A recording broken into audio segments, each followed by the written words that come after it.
of phantoms and monsters. They exist among us, and sometimes they win.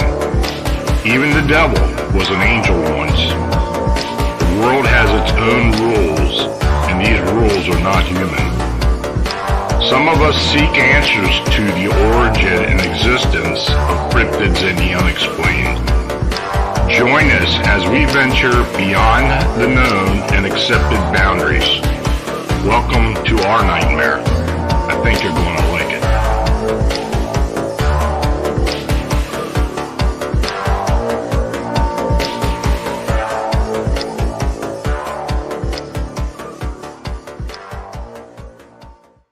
Hey folks, good evening and welcome to Phantoms of Monsters Radio, where we explore and discuss the unknown and the unexplained. I'm your host, Lon Strickler. Thanks for joining me.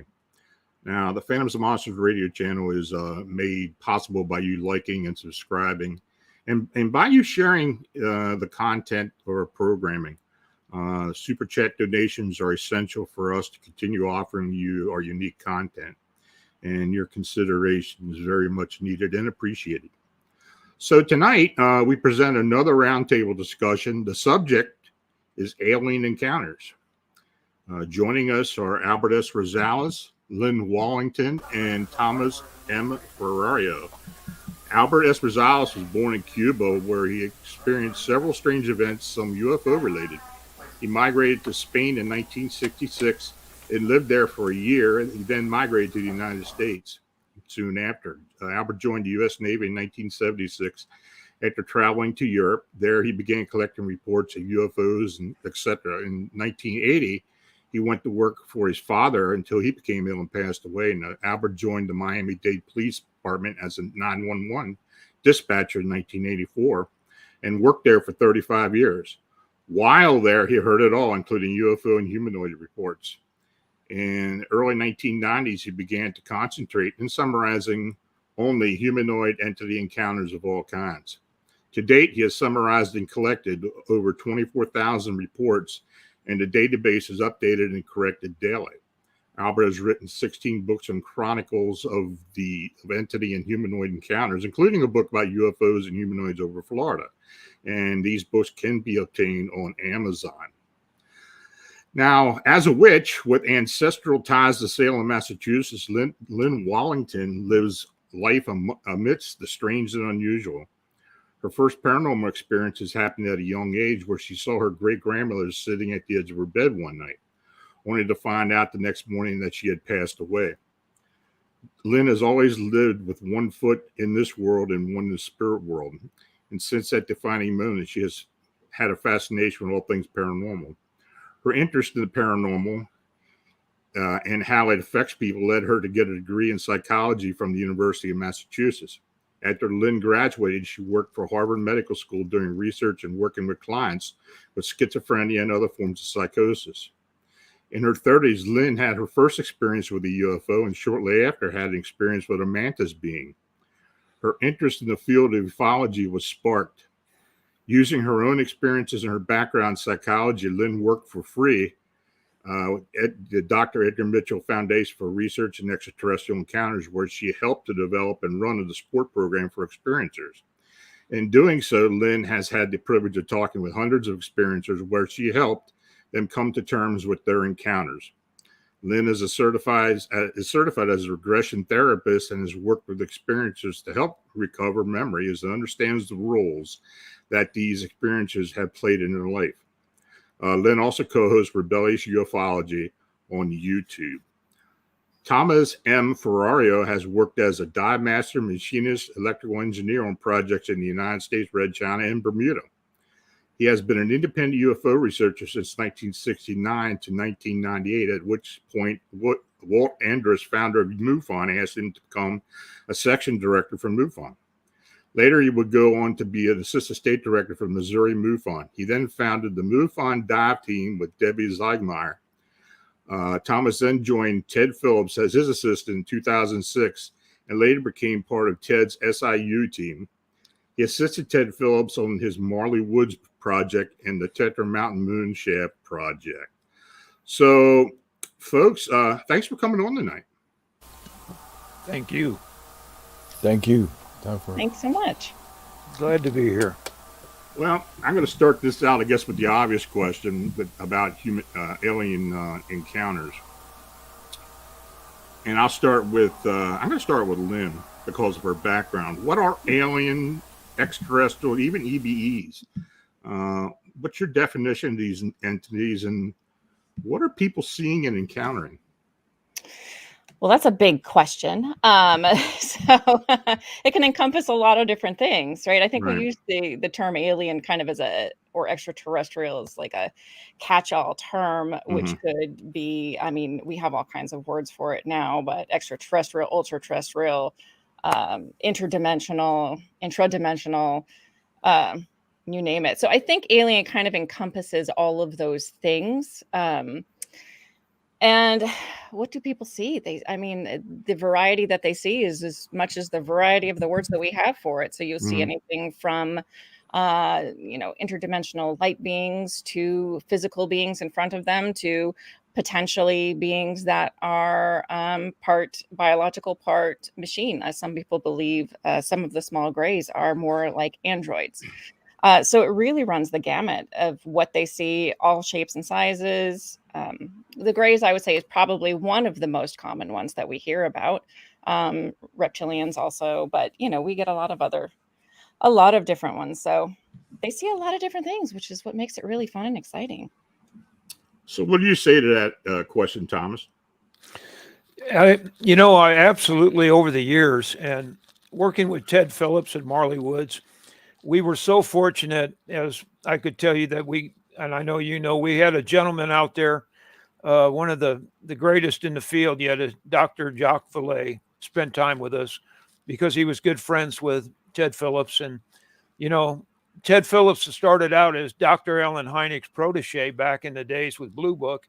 And you had Jacques Vallée working on the right of Dr. Hynek and Ted out doing the physical trace research. And that's where Ted wanted to be so long, was doing he was comfortable doing the nuts and bolts work. And I will tell you, as myself included, he had a big problem in the beginning dealing with the aspect of this being the dimensional aspect of this.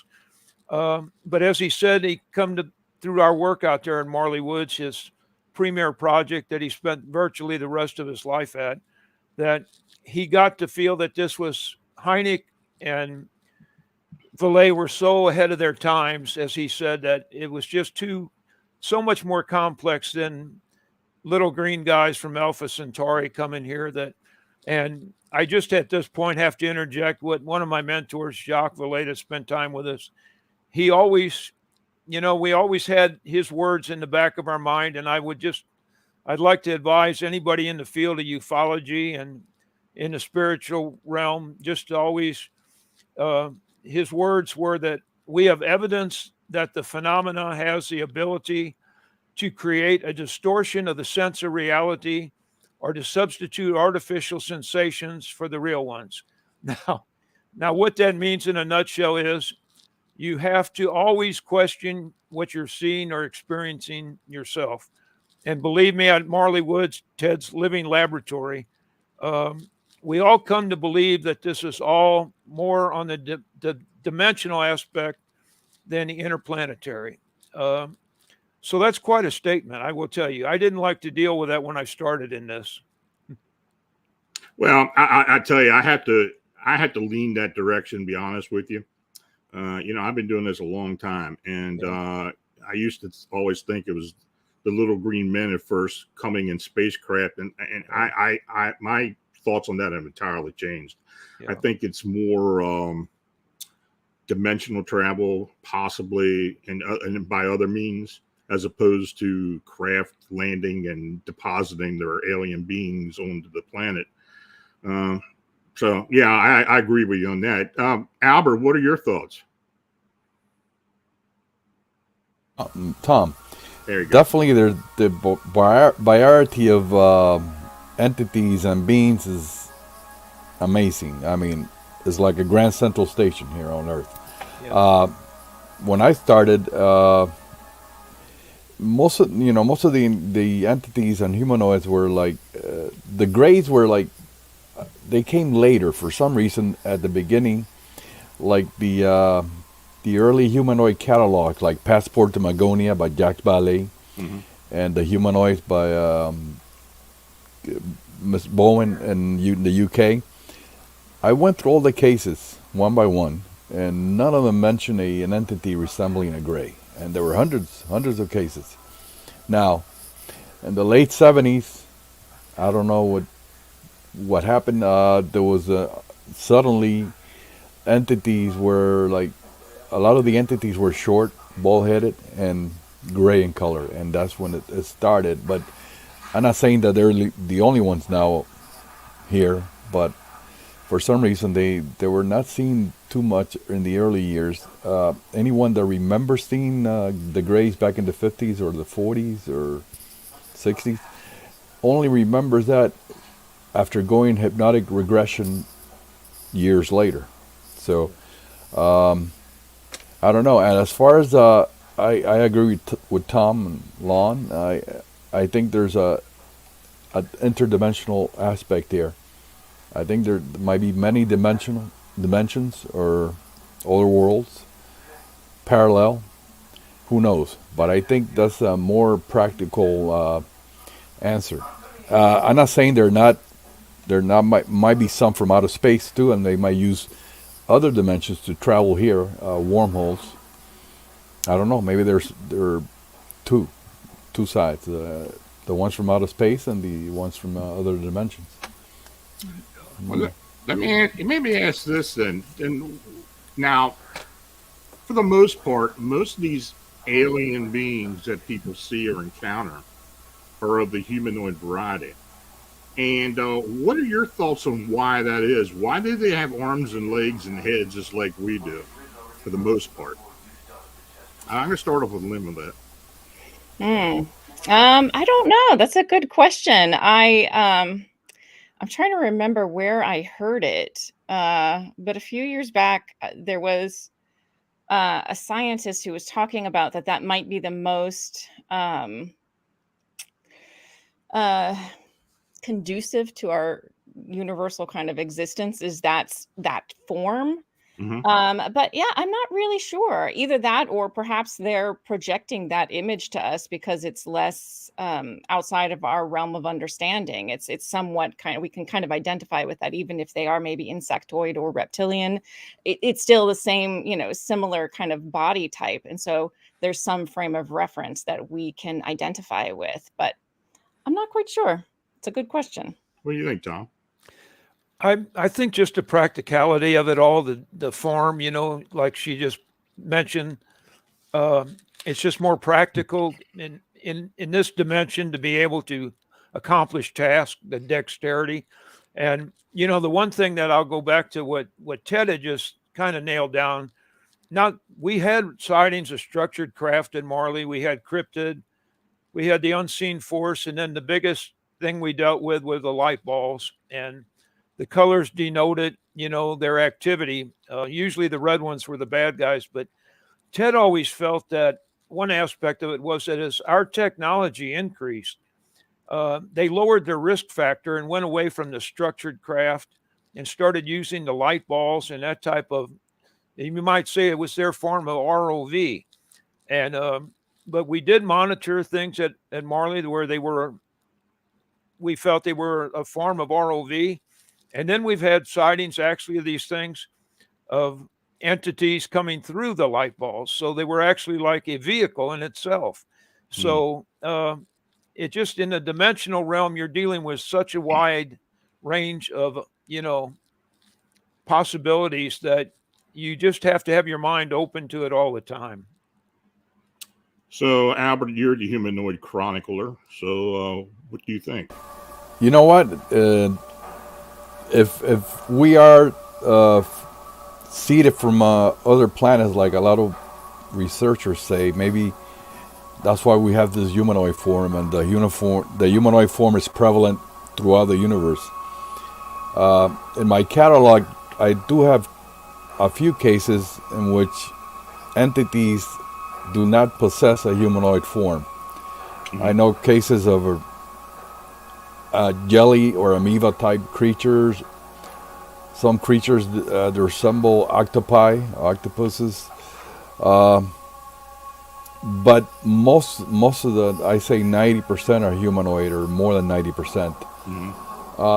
Talking about the light bulbs, and that Tom mentioned, there's even cases in which I call bedroom visitations, when you're lying in bed and you wake up and there's an entity or a being there.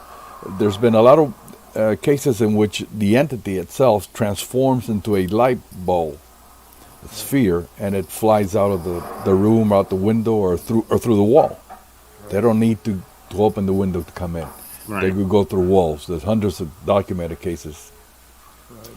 Well, my thought on this is, and it's close to what Albert's stating, I think the human species is a universal species. And why I say that is, I think that the entities that we see, that we identify as aliens, extraterrestrials, may actually be evolved humans that have the ability to come back through time and come here for whatever reason, whatever agenda they're looking at. Maybe they're here coming back to change some things or such. But, over the years, and I've talked to a lot of experiencers, that seems to me be the reason why. I have no evidence of that. It's all anecdotal. But, that's my thoughts at this point. And, you also brought up these orbs, and this is going to be my next question. The alien abduction scenario has evolved over time, in a way. You talk about the 60s and Betty and Barney Hill, they were brought up into a craft and they had one species of being there showing them this and this, doing experimentations. Then it kind of evolved into a more sexual nature, hybridization, other things going on. You had maybe one or two types of beings.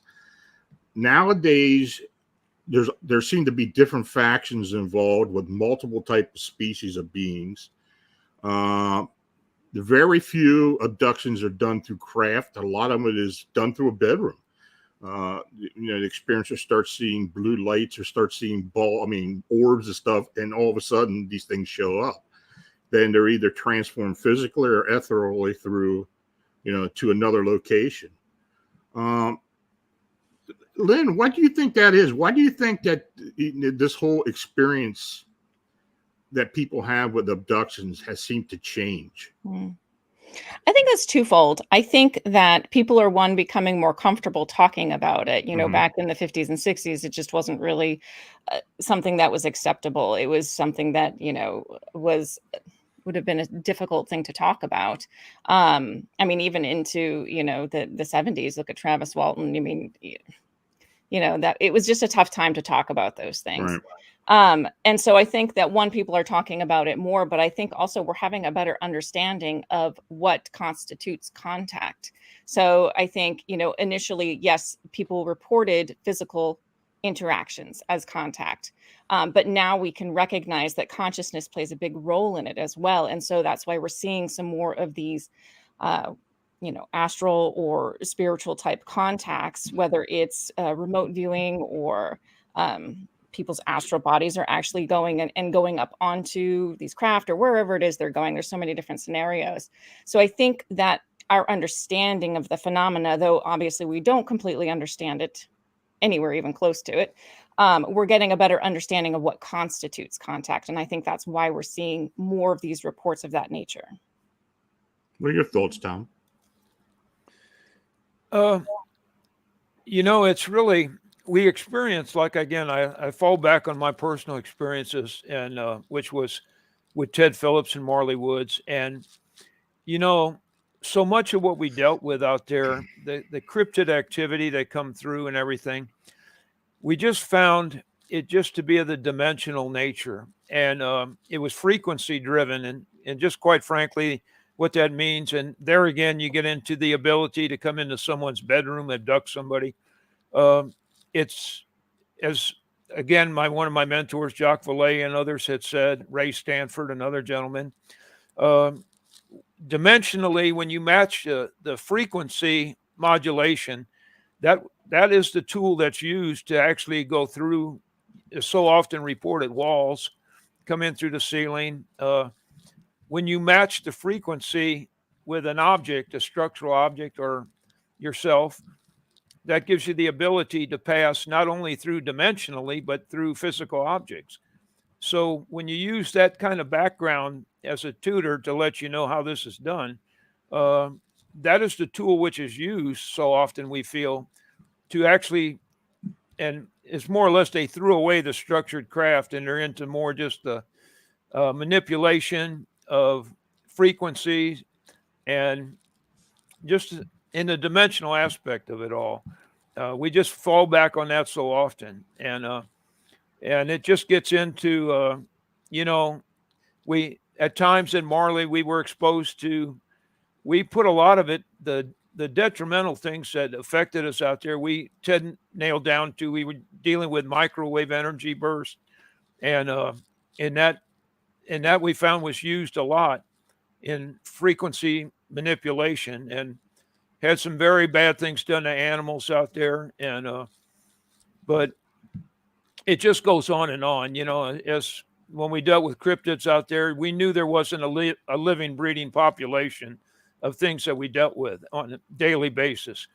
You could have went through there with 1,000 men hand to hand, never found. But when they were there, they were as physically real there and laid down physical trace cases that we picked up, sampled, and documented and had analyzed. So when it's on this side, it's as real as you and I.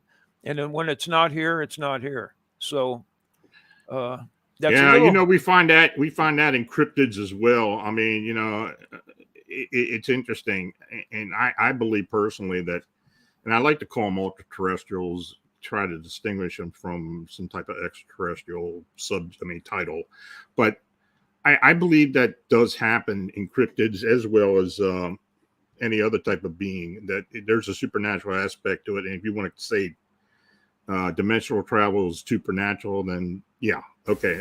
But there's something about it, and they are here in flesh and blood or physical form. So yeah, I agree with that. What do you think? What do you think, Albert?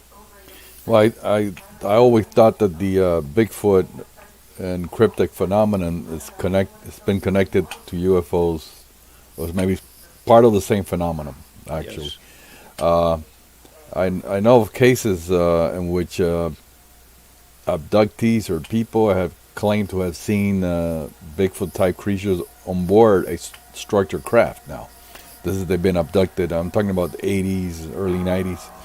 There's one case from Arizona, from Tom Dongo. He's a researcher there, in which a hiker near Sedona spotted what appeared to be like a hole in the air, like a portal.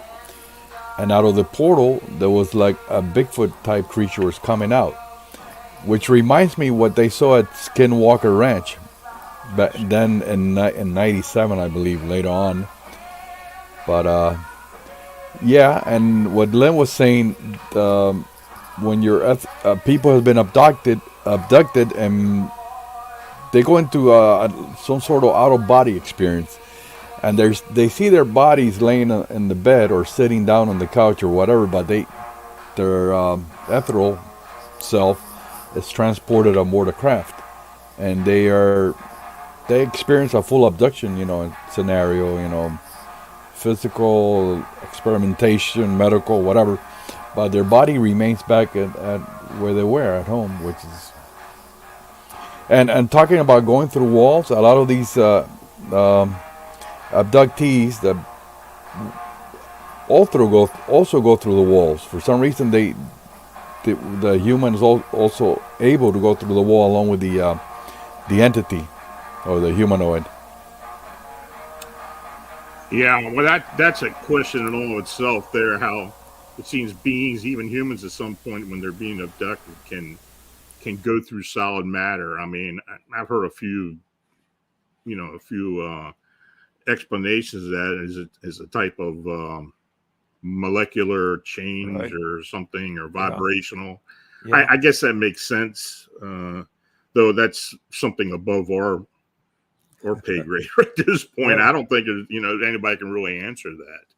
Yeah, when you match the frequency, you know, of solid objects, as if in a wall, and you Yeah. can match that frequency, you know, all the atomic structure vibrates at a certain frequency, and if you can match that with your physical body, you go right through it, you know, and that's one of the things that we learned out there, that a lot of this, and we had portals out there, and believe me, if you like Ted said so often when he started with this, if you would have said frequency or dimensional, uh, he said you should have just slapped me. But over the years, he come to believe Ted always went where the science led him, and that's what we came away with. And it's the reality is what we dealt with, you know, out there. Uh, and there were times it had detrimental. We all had physical effects from it at times, and you know, it just the frequency and microwave, and you know, even we experienced. You hear people speak about hearing voices, you know, and there's a phenomena called the microwave auditory effect, where it's becoming more and more popular now. You're hearing about this, and where certain microwave frequencies are actually the ability to form the sound in the human's head, to where that things are transmitted with microwave energy, and actually you can transmit voices and music.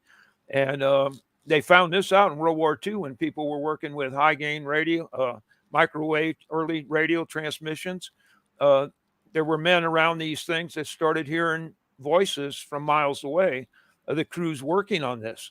So there is that phenomenon, and there again, we've nailed a lot of this down to the frequency and microwave range, which I will tell you, we do have a connection with some of the people yet at Skinwalker, and they're coming around dealing with that right now. They're dealing in that reality, and so, and of course, we did have a short relationship we did with Robert Bigelow at Marley. We worked with his people, and Colm Keller was out at our place, and along with Douglas Trumbull and some others. But so, and as Jock said, he felt we had a case for higher strangeness in Marley than what he had seen at Skinwalker, and that's saying quite a bit. So, well, now I think most of us have had some type of encounter at some point. In Lynn's bio, she mentioned something about a mantis being. Now, I have investigated mantis encounters in the past, but I'm interested to find out what you went through. Well, that is one of the few encounters that I remember the least about, but but it was the one that started it all off. Well, it was the second one. But all I remember is kind of like a screenshot in time. I'm assuming that I was laying on a table of some sort, just based on my perspective of what I was looking at. I saw these two like little grays kind of right in front of me looking at me, and then there was a mantis figure in the back wearing a long kind of burgundy robe with some gold like stripes on the neckline. And that's all I remember. Really, it's just a screenshot from it. But I wasn't afraid. I do remember that I wasn't afraid. But yeah, I wish I had more details for you. Well, you're a regression therapist. Have you ever thought about going under regression for that? I have had 3 regressions. Oh, really? And yes, and all of it was something that I never wanted anything to do with, and nothing to do with the mantis.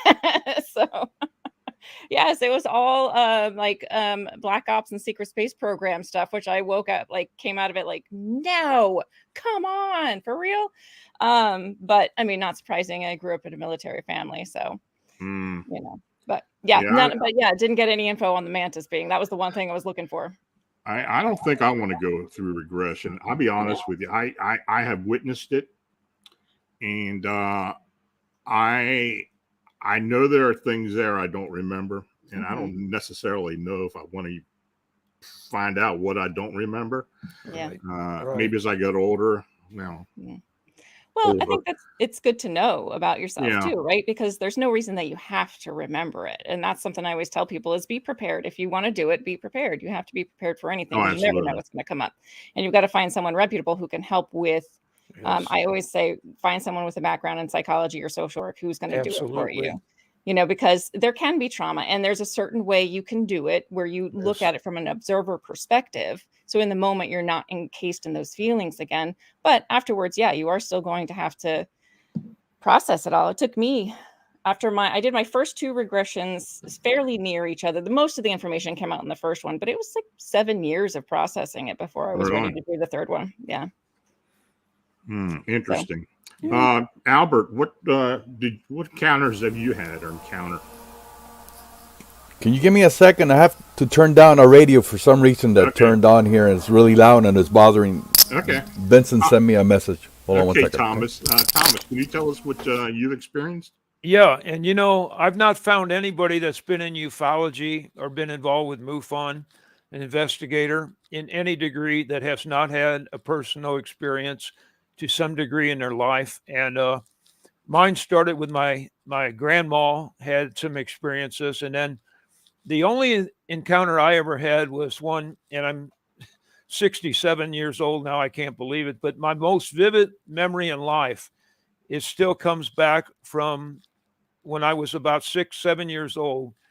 Uh, One evening in my room in a thunderstorm, and I was awoken. I got out of bed and got to my window. There was a cedar chest. Got up on there, and I was looking out in the field behind our house. And for a long time, I didn't even want to. And one thing about MUFON, when you're trained as being an you know investigator, and I was trained by an Air Force colonel called Jim Cross, and you didn't interject anything, even your body language. You're trained, you don't interject. So I always found it easier. I never talked about my experiences, but one evening I was awoken and got to the cedar chest, looked out the window at the field with what I thought was lightning. And as I'm looking out the window, coming across, I could see from my right in front of me. Now, at the time, I didn't even know, what a reptilian was. And there again, you always have to question your own reality, and artificial sensations may be substituting what you're seeing for some reason or another. And yeah, that's pretty close to the face, what I seen with big yellow eyes. But as it got right parallel in front of me, it turned and looked me right in the eyes with these big yellow eyes. Now, the next thing I remember was I woke up the next morning on the floor in my parents' bedroom, and my father, I didn't understand the anger. He got out of bed and stepped right on my stomach. And of course, he was angry. He thought he injured me. And he said, "What are you doing here?"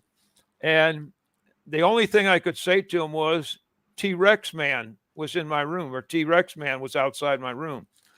And to this day, that is the most vivid memory I think I have. Now, that was a one-time experience, no craft, nothing like that.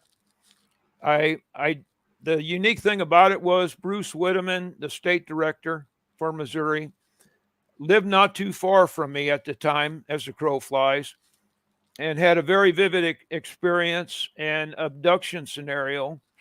And that's what got him in ufology. So I will tell you, and off the record, I have not run into anybody that is an investigator or works with MUFON or been in this field that has not had a personal experience like that. I only know of one, and that's Stan Gordon.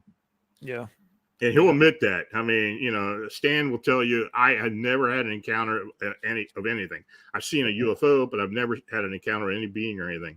And he's an exception, because most people seem to have had an encounter of some type. So, Albert, what have you experienced? Well, the one that I remember most is back in maybe 7 or 8 years old. I was in Cuba. We were all sitting outside. It was one of those days or one of those nights where they had a blackout. So people used to, when they had the blackout, they will sit outside and talk. And we were sitting there, and across the street over a house, a craft that I remember was sort of egg-shaped or like this. very luminous, pure metallic. It flew by, and everyone there was saying, look, some of the people were screaming, saying, "Look, the Americans," because that was during the time of the Yeah. the Bay of Pigs and Yeah. all that, almost World War III. But anyway, it flew by, and for some reason I was drawn to it, interested, and I ran after it or under it, and it went behind a field where I lived. I stood under it, and I looked up, and I was just fascinated. And next thing I knew, my mother was calling me, and I felt like I was all wet. It hadn't rained, and my mother wanted to know where I had been. It was really late at night, so, and I never have done a regression, which I hope to do one day, see what really happened that day. Interesting. But that's one of the interesting encounters that I had. I also had like what I like to call an apparition or a ghostly encounter, also in Cuba, where my house, the area where I lived is pretty old. A lot of the Spanish used to construct in that area there. I was walking along from the kitchen through to my bedroom. There was a corridor, a hallway, and there was a mirror in the center of the hallway. And I was walking by, and I looked at the mirror, and there was a man's head, face. He looked like he was wearing a helmet, like metallic, like those helmets that the Spanish conquistadors wore. I swear to God. And he had a beard, black beard, and he was just laughing at me. He was I was a kid. I had no idea what was going on. I yelled at my mom. She ran over, and I pointed at the mirror. Of course, he was gone. And that's interesting, because I had just had a report from Pennsylvania by a Pennsylvania hunter who had a conquistador from him up in the boondocks, up in the mountains of Pennsylvania. I think I read that in your blog. Yeah. That was interesting. And Lynn, in your bio, you had mentioned about your great grandmother. I had appeared before you, right after she passed, and I had the same experience with my great aunt. She appeared before myself, my mother, and my grandmother at 3 different locations at the same time. We were on the phone as soon as it happened. So, yeah, I mean, people question these things, but they do happen. I guess the connection, it really,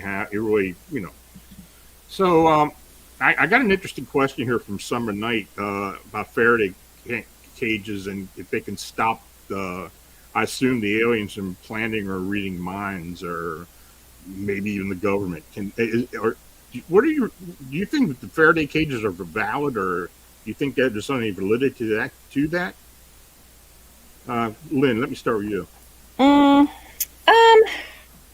not sure. I mean, from my understanding of Faraday cages, and I'm certainly not an expert in them, is they block electromagnetic frequencies. So it depends on, I guess, what technology or, if it's a consciousness-based technology. I feel weird using the word technology, but I don't really know another way to put it. It depends on what the aliens are doing, how they're doing it. If it's not electromagnetic, then I don't think a Faraday cage would do much. Right. As far as the government, possibly. Yeah. Yeah, it seems like I always get somebody who's trying to block the government and getting into their head, and they ever construct these Faraday cages. Yeah. I just thought it was an interesting question for this discussion. Thomas, do you have any thoughts on that? In some instance, it can be useful. It depends, but you always have to realize we're dealing with an intelligence that is always one step ahead of you. It always knows where you're going to go. And you're dealing with such a wide range of technology here. Out in Marley, the one thing that we dealt with that was really detrimental to us, and I don't know how you protect against it. And there's a phenomena out there called the light beam. Now, just quite briefly, what that means is the old timers have seen this, experienced it, and it's a light beam that's sweeping around. We believe it's high in microwave energy content because it did hit myself, another individual, and Ted Phillips and I it came up and hit our vehicle. And I hate to draw the analogy to the scene from Close Encounters, but that's exactly what we had happen. It came up on our vehicle, was there, and we jumped out. It was illuminated the inside of the vehicle so brightly you couldn't even see. And I asked Ted, I said, are you seeing this, Ted? And Ted said, well, hell yes, I'm seeing this, Tom. And we jumped out, which wasn't a wise thing to do. And we looked up and I know a little bit about lighting, and this was of such a, I just worked on a television show, and we tried to recreate a light beam in the field. And I don't know how you could do this to the intensity, but when we jumped out, we seen a light beam retract from us in the vehicle, and you could see a definite cutoff end, and it retracted, no structured craft, anything above us where it went into. But as Ted said, it went into like a twisting reflex action, like in an old shutter in a camera. Mhm. And it was just snapped out. It was gone. Mhm. And we got back, and Ted actually got physically sick. And I thought I was fortunate at the time. I didn't get sick, didn't vomit. And in hindsight, I wished I would have, because I came away then through the next year. I had dark brown hair at the time, and I went back 2 weeks later, went back home. I had a scalp thing. They thought I had shingles. I couldn't touch my head, and they just determined it was some kind of burn, radiation, or sun, the local doctor. And then in the process, over a month, my hair turned from dark brown to what you see today, which is blonde, possibly white. And then I had eye troubles. I had macular cyst and cataracts removed. So there are physical effects from this, and Mhm. it happens. And they've experienced this similar to this at Skinwalker over the Mhm. years. So it does happen. So I just want to warn people when they get out there in the field, be careful, and always have some, we'd always go out in pairs, and we'd always have some type of equipment to monitor. And in our case, we deemed it to be microwave spectrum radiation, and always be prepared and be looking for this, So, but there is that reality to it. Mhm. So, Albert, what do you think? I guess the tinfoil hats don't work either, right? No, I tried it. It didn't work. No. But, I think Faraday cages, I don't know too much about them, but I think it's a waste of time, because I don't think that's going to stop anything. If they really wanted to Yeah. probe us, it's not going to stop. Right.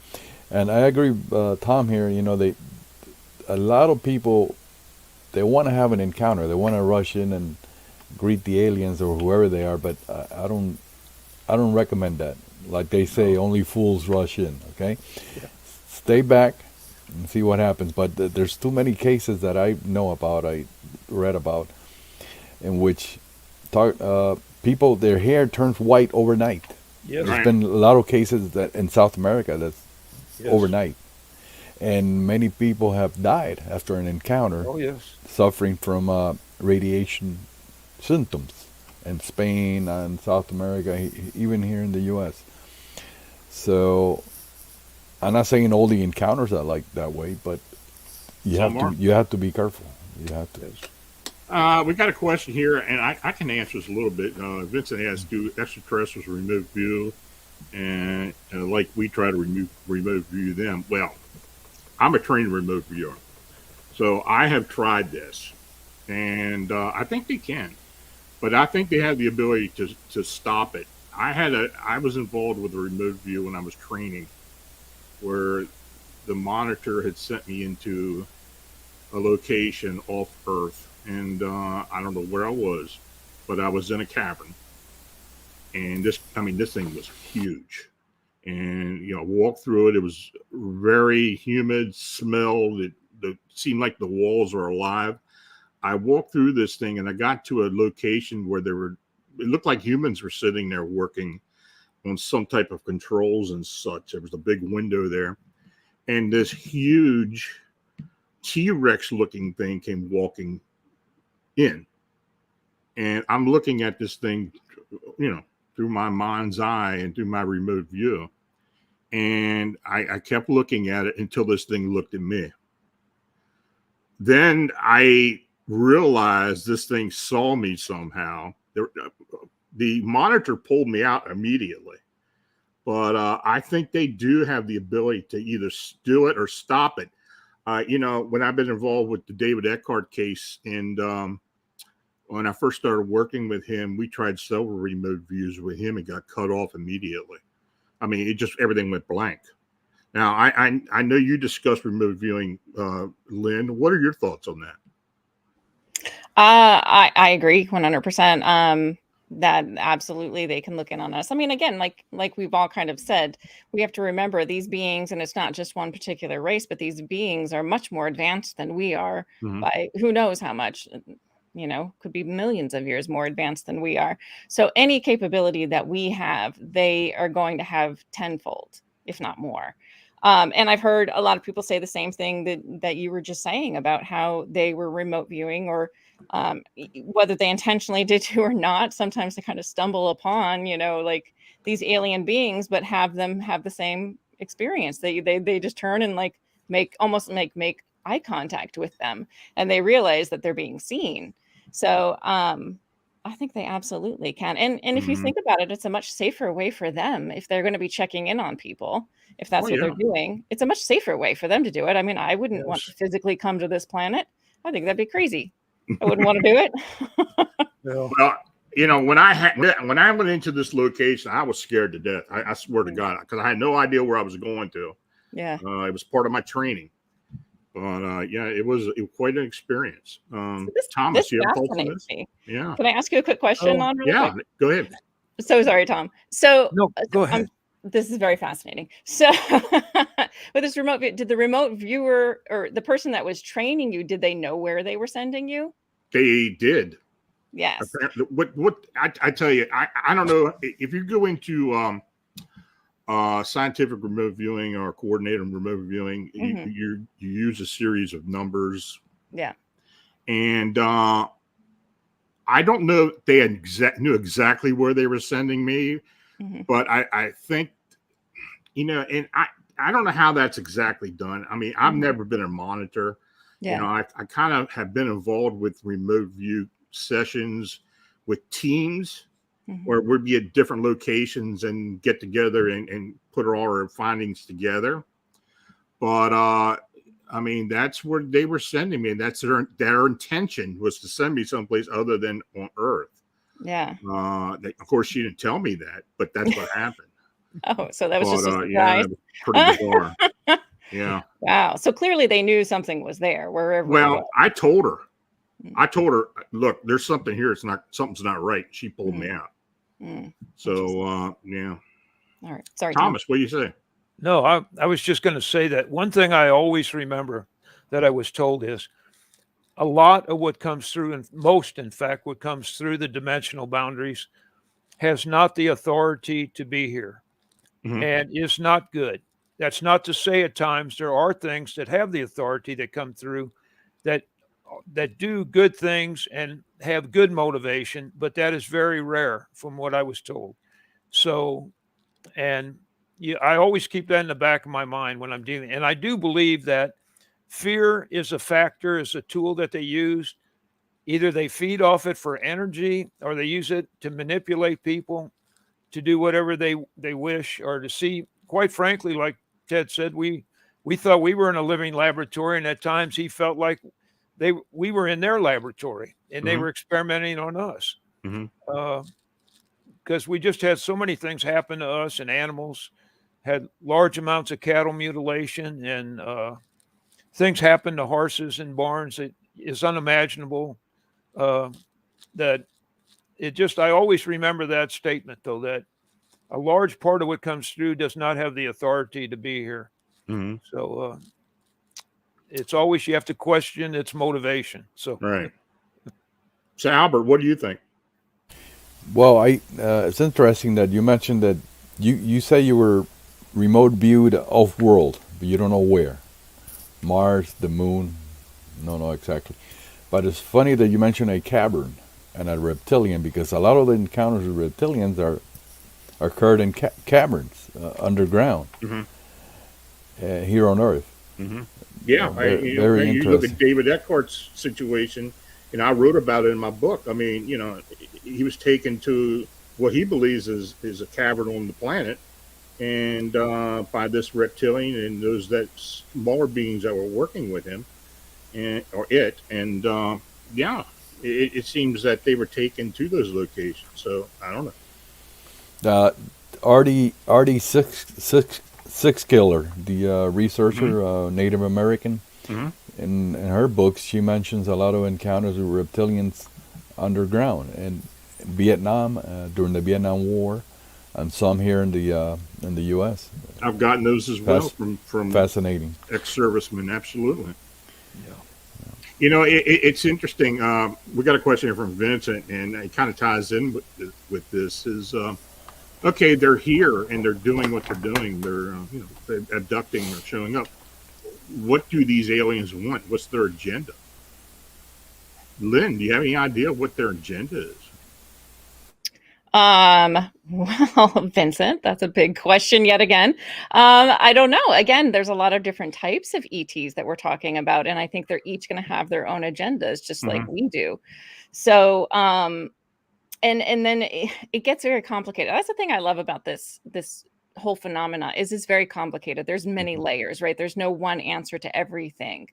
And so you could look at even just the grays alone. And I've heard from different experiencers that there are, I've heard like up to 60 something different types of grays that we know about. And each one of those types might have their own agenda. Mm-hmm. So, it's almost an impossible question to answer, though we all want to know, of course, why are they here? I think some are working with our governments. I do think some, I am a big proponent of believing that possibly we were, our DNA was manipulated way back when, and that's how we kind of became who we are. So maybe they're here checking up on us, seeing how their experiment is going or whatever it is they think of us as. Yeah. We're the experiment that keeps on giving to them. Right? Yeah. Yeah. For real. Yeah. Yeah. What do you think, Thomas? Yeah. I go back to the Native Americans that I've talked to about this, and their name for this is, in their representation, they call them the tricksters, is how they refer to a lot of this. And at times we come across that so much, even at Marley, that it's more about the manipulation of people and seeing how they'll respond to things in various ways. And I do believe, again, a lot of what they have the ability to change your perception of reality. And when you have that ability, you just always have to question what you're seeing and what you're experiencing, as I even do myself, in my memories. And it goes into a lot of, believe me, such high strangeness out there that, and I've seen it done to people. And, the older people around Marley, they have a unique ability to perceive things before they happen, the light ball activity and all the other phenomena. And some of them will go in their house and they think it's demonic. It won't come out. And others back in the 20s and 30s used to drag lawn chairs out on the weekend to use this as a source of entertainment to watch these things. And they felt it had a good, so it's just complex. It's a complicated phenomena. It really is. What do you think, Albert? Yeah, you know what? As far as the agenda, I learned a long time ago that if you're going to research in UFOs or related phenomenon, you think you're going to solve the problem in a year or 6 months, you're never going to make it. You're going to quit. Yeah, that ain't going to happen. I don't even try.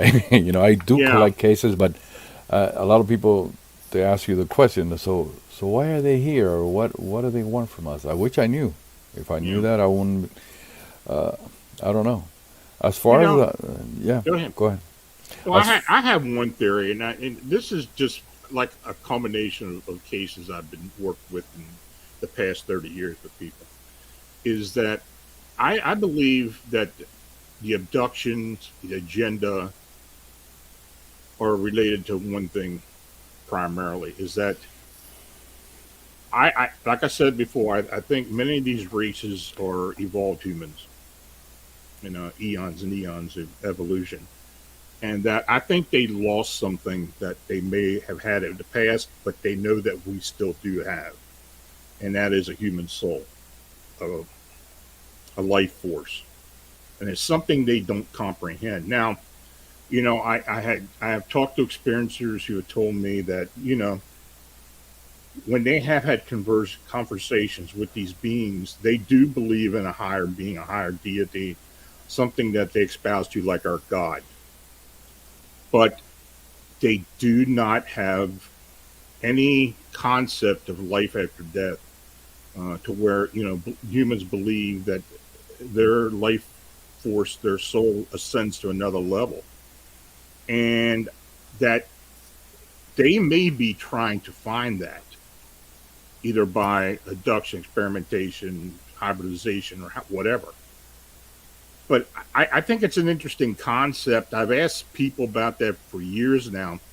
I kind of get a lot of different answers to that, but that's just my thought at this point. Well, a lot of people think some other researchers I spoke to, and maybe there's a grain of truth to it, that they're trying to modify the genetics, the human genetics. They're trying to create another human. Mm-hmm. They're trying to modify Homo sapiens to becoming another type of, or maybe they're trying to replace us. Well, maybe they're looking with the hybrids, like singularity, as a for with them, have us and them be more singular to each other. Man, who knows? But it's interesting. It is interesting. Yeah. I talked with an experiencer. His name's Paul Hamden, and he works with the Zetas. And he talked about this kind of very phenomena, which you might find interesting, Lon, which was that that Earth has its own sort of spirit realm, reincarnation cycle, whatever you want to call it. Mm-hmm. And so other planets may have their own. So it's not to say that other beings can't reincarnate and live different lives, but that we have our own here on Earth. Now, of course, that gets a little more complicated if you're looking at people being hybrids or hybrids living on this planet. Then, because then do you have, the way he described it is the hybrids living on this planet aren't necessarily genetically hybrids, but what it is, it's an ET consciousness and a human consciousness combined in a human form. Right. So then what happens? Maybe those consciousnesses separate. I don't know what the plural for consciousness is, but maybe they separate. Yeah. Consciousnesses. Consciousnesses.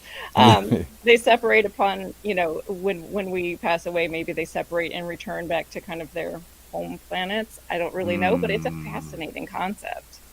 Yeah. I mean, I'm just going by what I've collected over the years, and it just seems that this whole soul thing has something to do with you. I mean, that when the physical part dies, that there's an ethereal or life force that ascends.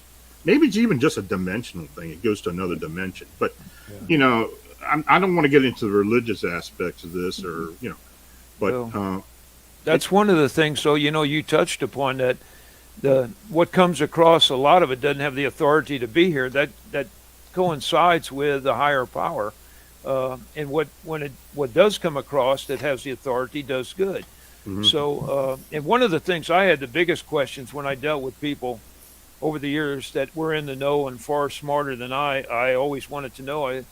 Because I dealt in the Aztec crash in New Mexico and different ones. We were there with Stanton Freeman and different crashes, Cape Girardeau and Roswell, of course. And I thought, and when I was speaking with people that were in the know, and I said, what with that technology, why are there so many crashes? And one of the things they told me, and it was so simplistic when they explained this to me, they said, well, the ones that come across sometimes don't have the authority to be here.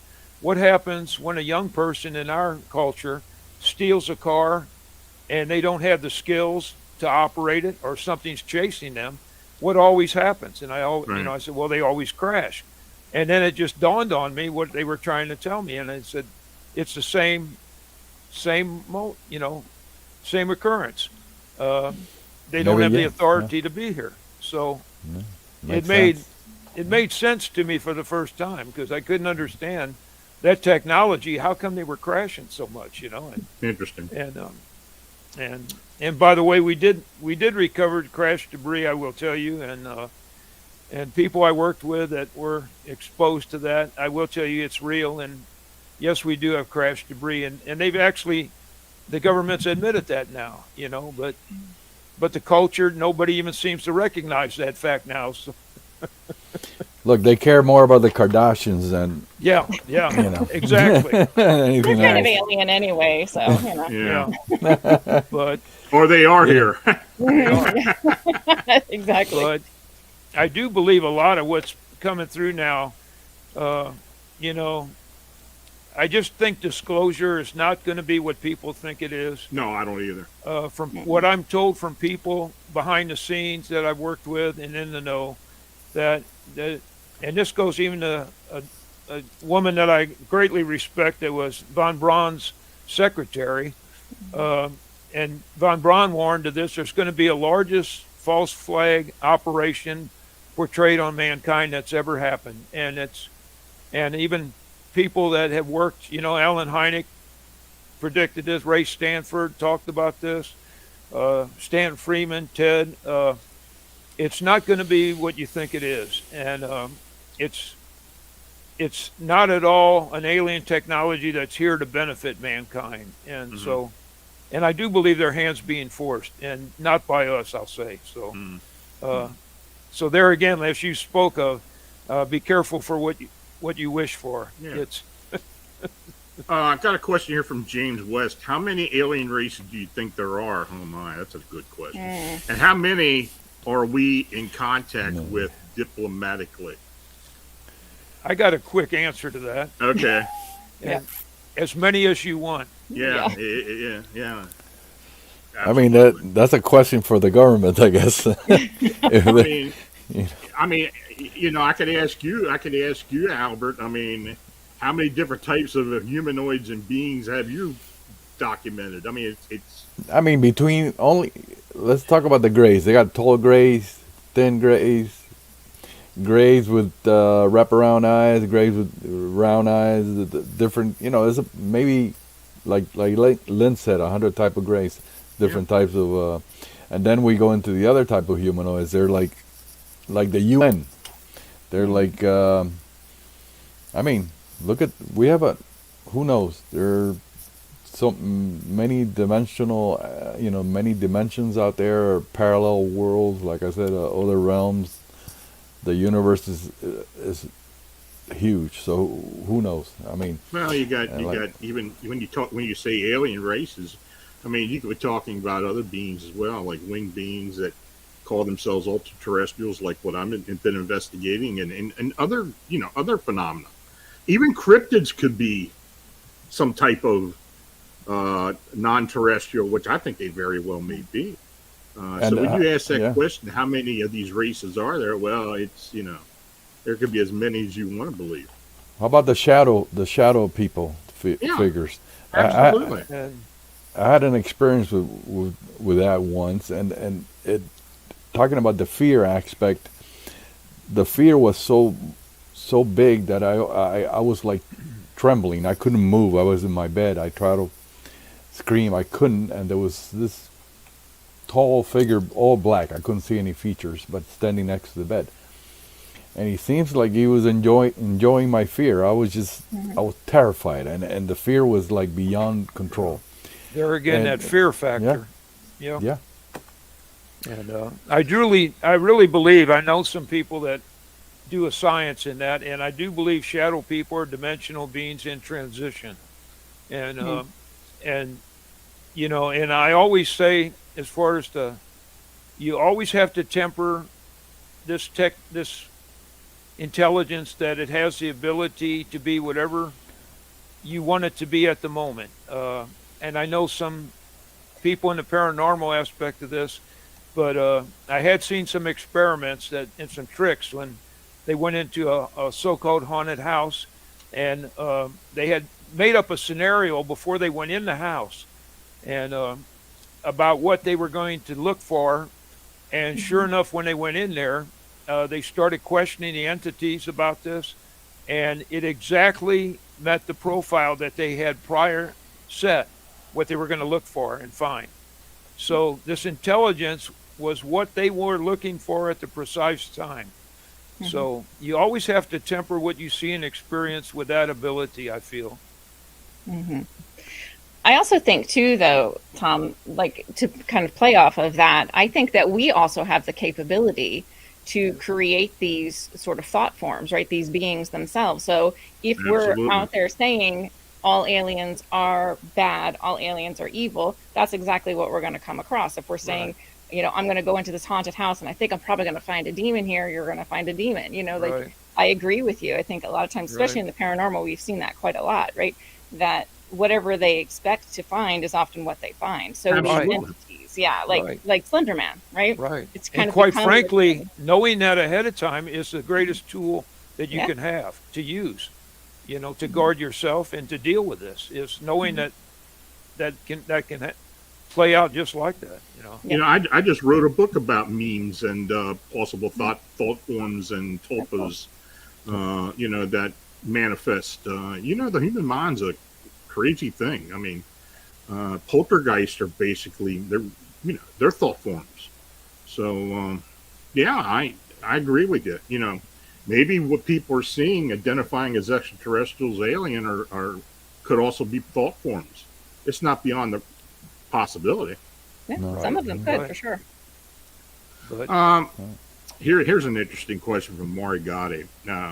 What does the panel think about Eisenhower Treaty with the aliens, supposedly? Now, I think they're discussing the supposed Guyana Treaty, or where I don't, you know, there's been a lot of talk about this, that apparently Eisenhower had a meeting with some alien race at Holloman Air Force Base at some point during his administration. I mean, you know, this is old ufology. What do you think about that, Albert? What's your thoughts on that? Well, what I read and what I know, not personally, but what I read and heard is that he encountered two type of races at an Air Force base. One where they're supposedly the Nordic, tall blondes, and the other one was the short grays, and he was given a choice to make a treaty with one of them, and I think he chose the short grays for some reason, because he asked for technology, and the tall whites or the Nordics refused to provide technology because they probably knew we were going to use it for war or something, you know, not beneficial. And the gray said, yeah, you could have all you want as long as you give us, you know, what we want. Okay, this is what I heard, so I'm open to anything. How about it, Lynn? you know. Yeah, I've heard that too. I think it was in 1954. Yeah. Supposedly he was on vacation and interrupted his vacation for a dental appointment. I think that was the, if I remember correctly, the official excuse, and that he met with the ETs, and in exchange for technology, they allowed them to abduct humans, or a certain amount of humans, or I think there were some guidelines, but I don't know. It's a fascinating concept. I kind of love the idea of it. Not the greatest meeting, maybe, or greatest exchange on our part, but I mean, Laura Eisenhower is, you know, adamant that it happened. So yeah, she is. Yeah. I don't know.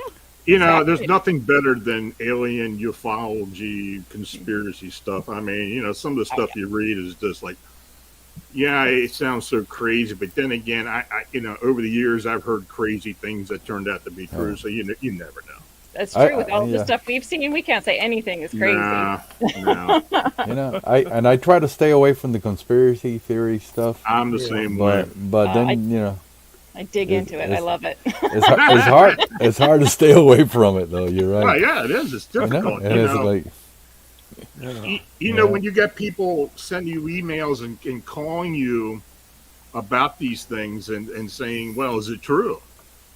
Well, you know, I guess that depends on you. I'm not going to tell you whether it's true or not. I don't know. You know, frankly, I mean, I just give you my opinion. but you do hear a lot of crazy stuff, and that's just part of what we do, and it's going to get out there. Now, I would like to ask each one of you to, or whoever wants to come up with a specific subject they feel that they need to discuss about alien encounters. How about it, Lynn? You want to start off? The most, I'm so sorry, I was like looking at a comment. The most important thing to discuss about this, is that what the question was? Yeah. I think consciousness. I think consciousness is where it's headed. I think it's already been, that's where it's at, but our understanding of it is growing and changing. And I think that is going to be the key to really understanding the phenomena, is understanding consciousness, and to keep an open mind. Because, like we were talking about, these, the conspiracy theories are really fun to dig into, at least for me. I love them. I think they're great. But at the same time, can we really close our minds to any of it? I mean, each of us has talked to people, experiencers, hundreds and hundreds of experiencers who are adamant that they experience these things. And when I was working with Free, part of the reason they brought me on was to evaluate people and make sure that, for like our support program, to make sure that they didn't need mental health. And I can tell you, in about, I think I talked with over 300 people while I was there, only one had to be referred to mental health. Yeah, to mental health practitioner, only one. So these are, people that they're sane people. They're everyday people, just like you, me, and they're doctors, they're lawyers, they're from every walk of life, right? And so we can't sit there and say that it didn't happen. We can't prove that it never happened. So because of that, we have to keep an open mind. And that, I think, is the biggest lesson that I've learned with working with experiencers, is to never completely rule anything out, because I can't say it didn't happen. I think that's important. That's an important statement to make, that, as investigators and researchers, we need to keep an open mind about everything. Mm-hmm. When someone contacts you about a sighting, or they want an investigation or something looked into, you got to realize that when they call you, they trust you enough to ask you that, so you become part of the investigation. Mm-hmm. And with most people, I take what they say for granted until I figure out there's something different going on. Mm-hmm. So yeah, I mean, I think that's the way to go, though. You do have to keep an open mind. Yeah, because it's frightening for them to reach out as Absolutely. well. They're making themselves very vulnerable, and so it's our responsibility to listen to them and hear them out, and listen to it with an open mind. Right. How about it, Thomas? What do you think? Absolutely, I agree with that. And I helped arrange and sat in on 3 regressions myself with a very great psychologist, Margine Kastner. And when you deal on that level with people and see that done.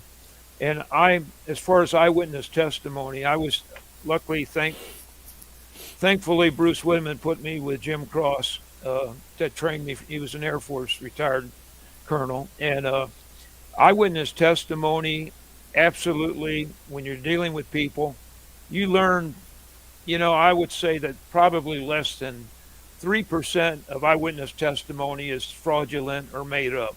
Mm-hmm. And you have to, people are experiencing what they see and what they experience. And now, however strange that gets, you just have to open your mind, and you're there to take down the report. You're not there to ridicule. And, as even Jacques Vallée said, and Alan Hynek said, ridicule is not part of the scientific process. Right. So you have to take people what they're saying, and you learn pretty fast to weed out the people. And it's very rare. Yeah. People, most of the time, they don't want to share this with people, and contrary to popular belief. Well, as someone who takes these reports and accounts, it's pretty easy to start figuring out who's. Yes. You can pretty well separate the wheat from the chaff when you're doing stuff like this. Yes. Yeah. But as far as alien encounters, alien abductions, and such, I have learned that the experiencers, as opposed to most other people who think I have an opinion on this, are the ones that are going to tell you the facts. The government isn't going to come out with any type of disclosure anytime soon. I don't believe, unless they absolutely have to. You know, if something lands on the White House lawn and starts raiding the West Wing, then then we're going to need to know. But I think the people who are actually doing the experience, having the experiences, who come forth very sincerely, don't embellish, who continue to talk to you. Yeah, those are the folks they're really going to. That's the disclosure, and that's what we're going to get. Right. Correct. Yeah. And How about that, Albert? What do you got to say? I have an open mind. Always keep an open mind. You know, I have dealt with some crazies. Definitely. I made a mistake of giving my phone number to one of them one time, and oh my God! We've all gone through that. This person will call me at 3:00 in the morning.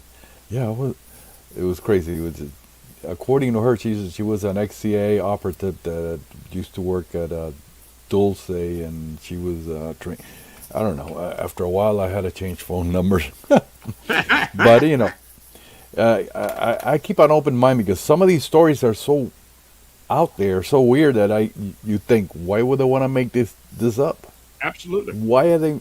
I mean, why? I mean, there's no point. And it's got to be something to it because they're so, you know. Yeah. Nancy Malcolm just wrote me and said, Lon, when can we have a reptilian to interview? Boy, if anybody ever has one, what? You've got my number, you've got my email.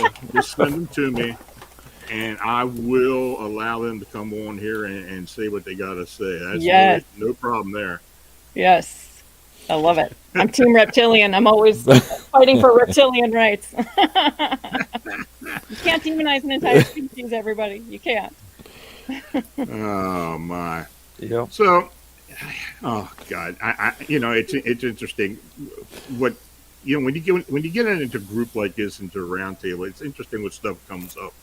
But I've got 3 different individuals here who all have different experiences and have been involved with different things, and I hope everybody learned a little bit from it. But this is a subject that could go on for hours and hours and hours, and if they could answer every question that they have, we could. So, but at this point, I'd like to have each one of you tell us what you are involved in now, what you plan to be involved in, if you have any books to advertise those, your website, and let us know what's going on. So I'll start with Lynn. Right now, I have my own channel, Rebellious Ufology. Thank you so much. So you can find me on YouTube, and it's also on Amazon Music and I think iTunes and Spotify.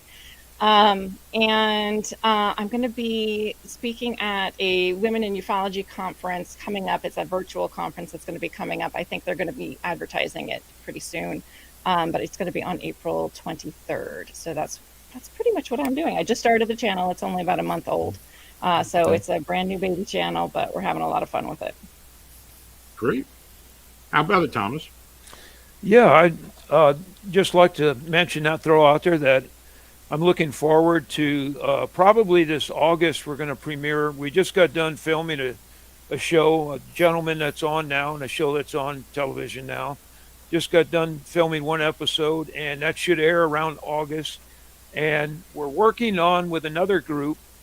One of Ted Phillips' project was Project Moonshaft, which you may have heard of that, maybe not, but there's the man right there with Jacques Vallée. And Moonshaft is an artifact in Slovakia that Ted made it over there twice. It's a long pedigree to this whole story, but it involves an object that was found in a cave by someone escaping the Nazis in World War II.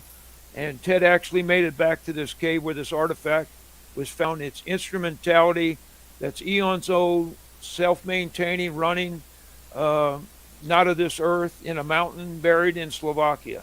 So we're working on getting there now, and I can't tell you the problems between Clovis over the last 2 years, and now we got a war going on in close proximity. So the geopolitical aspects of this is unbelievable right now. but we're going to try to get over there in the next year or two to start this documentary on the Moonshaft project. So look for that and stay tuned. That's what we're working on. How about you, Albert? Well, I'm still working on my database daily. I update it and I share a lot of my information on my Facebook page, humanoid encounters and other strange things. I think that's what I call it. I think, but I share a lot of my information there, and I working on my last book, encounter from 2016 through 2021. I'm collecting cases from that time period now. I want to update the other books too, but I changed publisher, so it's a lot of, big deal. But I'm still working on that. I feel like I have to do it. I feel like I'm compelled to do it. I need to document all these cases. A lot of these cases that I document, as Lon knows, are the cases that I obtained from like Ukraine, Russia, Eastern Europe, South America, different parts of the world where people have never heard of. And a lot of them are come in different languages that I have to translate them. Russian, thank God for Google Translate. I could translate Spanish and Portuguese, maybe Italian, a little French, but some of these languages are like really hard to, yeah. But that's what I'm doing. I hope to set up a website soon so I could have my database accessible there to the general public. I want to do that. I used to. That's one of my books there. I used to have that available till on the UFO Info website. Unfortunately, the owner had some family issues and he closed it down. And that's it. That's what I'm doing. Well, if you ever need help, let me know. Maybe I can give you a hand. Okay, thank you. Look, I want to thank all you three for coming on today, this evening. You've got an open invitation to come on anytime you want. And, maybe we can do this all together again. It's a fascinating subject. It's an evolving subject. Like I said, thanks again. And you all have a great weekend. And you take care. Right. Thanks so much for having us on. Thank you. Thank Thank you for you. having me. Nice meeting you, Lynn and Tom. Yes, you too. Nice to meet you. Thank you, sir. Been great. Here's my alien ice skating license, which I got at Air 51. I have a whole bunch of them. Oh well. Okay, All right. thanks All again, right, Lon. folks. Keep in touch. Take care. Bye. Now, if you have an unexplained encounter or sighting, feel free to contact me directly at Lon Strickler at phantomsandmonsters.com or through the Phantoms and Monsters blog site. Also, if you would like your encounter or sighting read on the show, please forward to my email. This coming Wednesday, we're premiering personal reports live on Phantoms and Monsters Radio. I will be narrating several accounts that have come my way and give the chat room the opportunity to ask questions in reference to the reports. So, don't miss that. That'll be quite interesting. We're going to probably do a bi-weekly for now, and maybe it'll be a weekly endeavor, but we'll see. We'll see how it goes. And look, I want to thank my guests for coming on this evening. It was great. I really like these roundtable discussions. I don't know why I didn't start doing this a long time ago, but I do enjoy them. And thanks to each and all of you for watching and chatting. If you made a super chat donation, it's truly appreciated. Your support is what makes this possible. So please click the subscribe button and also consider becoming a member of Phantoms and Monsters Radio. This next week, psychic medium and spirit rescuer Amy Major will join me. I've had Amy on before, and her book, she has 2 books that she has previously written. I suggest that I recommend both of them. If you just go to Amazon and put Amy Major in and search it, her books give great details of spirit rescue work. So, but we'll be discussing the ins and outs of mediumship and how you can become a spirit rescuer. Should be an interesting discussion. So be sure to tune in. So until next week, or until Wednesday night, stay healthy and have a safe, enjoyable weekend. Good night.